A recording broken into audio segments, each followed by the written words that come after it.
movement or alter movement due to surgery, injury, anything like that, it starts this cumulative injury cycle. Because what happens is it creates a dysfunction within the human movement system. The human movement system is the nervous system, muscular system, and the skeletal system. Okay? So it introduces those connective tissues within the human movement system. The body reacts as taking this injury. That's what initiates the process of the cumulative injury cycle. So what happens is tissue trauma, any tissue trauma, like I said, repetitive movement, injury, anything after surgery, tissue has trauma to it. Tissue becomes inflamed. Okay? What that happens is it activates pain receptors within the body. So that initiates a protective mechanism, and that increases muscle tension. That creates the muscle spasm. Muscle spasm is not a cath cramp. These muscle spasms are microscopic. They're within muscle spindles. Those are within your muscles. I could go into that, but so it's a heightened activity within those spindles. So what happens is it spasms and it creates an adhesion. You guys say you have knots? Those are adhesions within the muscle. Okay, these are mainly found in the belly of the muscle, not so much towards your ligaments or tendons. Okay, that's probably why usually up here you guys have knots. It's definitely what it is. They're weak inelastic matrices. The inelastic is inability to stretch. So you have the trauma, it inflames, it tightens up. That's why you guys in massage, you try to break it up. This decreases the normal elasticity of the muscle. So say your quad has an adhesion. It's not going to extend the way it should. That's when it leads to the altered neuromuscular control. Neuromuscular, nervous system with your muscular system. So your nervous system tells you your muscles when to fire. So what happens is when you have those adhesions, it alters what it's supposed to tell the fire. So what happens is the length tension. The muscles have certain length and tension they're supposed to be going at. So the muscles are in here. When you lengthen them, they go out. Okay? But when you lengthen them too far, they break. That's what soreness is when those fibers break past where they're supposed to. Okay? That's length tension. Then it turns into force coupling. So basically, quad is a prime mover, okay? When that is not firing like it's supposed to, the latent tension is off, then the synergistic muscles, which is the muscles that do the same function as the quad but are a lot smaller, they'll take over for the quad. And they'll start doing what the quad's supposed to do. That's when those become overactive. They're working much harder than the quad should be working because it doesn't have the proper latent tension. That turns into arthrokinetic dysfunction. So the human movement system is a kinetic chain. Like you said, when you have foot pain, that's moving up to your knee, to your hip, to your shoulder. It moves. The body is connected.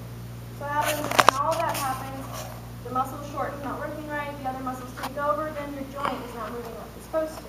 And sometimes when you have joint pain, that could be caused from the adhesions, tissue, and so on. When that happens, you go up, and that's when you create the muscle imbalance. If you leave this unchecked, it's gonna. What happens is those adhesions form permanent structural changes in your connective tissue. So if you keep letting it go, it's going to be much harder to get back to where you were before and having everything line back up. So right here, I kind of like that drawing, but kind of give you an idea what is overactive and what is underactive. Okay? Say this is quad, this is hamstring. This is overactive. This is shortened. This is lengthened because this is so short. That's what happens when the muscle imbalance. This is definitely imbalanced because this is lengthened, this is short. So on your forms, when you see overactive, underactive, that's what it means. So anything that is underactive, you need to strengthen. Anything that is overactive, you need to lengthen or inhibit, do SMR. This is SMR, self-myofascial release. We have a couple here. But to give you an idea of what SMR is, self-myofascial release, it's supposed to alleviate side effects from active and latent trigger points. Remember, trigger points are adhesions, the knots.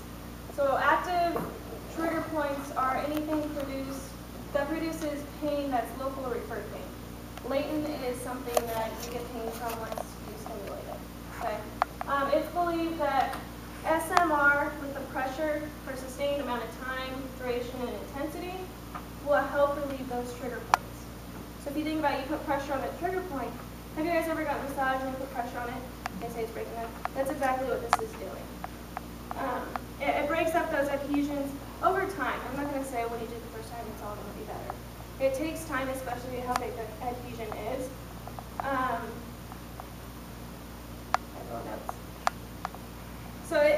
stimulates these receptors. There's receptors around your muscles, the fascia, and the connective tissue.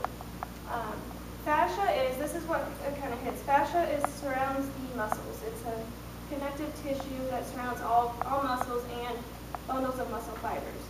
So when you're stretching on this, it's releasing that tension within the fascia. You can stretch your muscles all day, but you can't stretch that tissue that surrounds the muscle. So, Sean? Yeah. So I guess the rule of thumb is you only move an inch a second, because if you move faster than that, you're activating all the other trigger points. You want to focus one at a time. So when you get on here, you'll find a spot and you'll feel some pain. And you'll all feel pain. It's not going to hurt you, but you'll feel pain. There's maximum pain threshold and minimal pain threshold. Maximum pain is a pain that it's very painful. You hold for 30 seconds. You hold that and then you move on.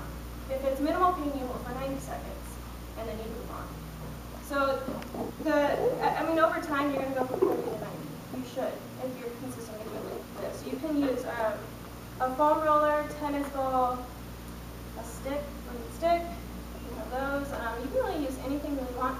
It's any type of external pressure. Think of this as a rolling pin for your muscles.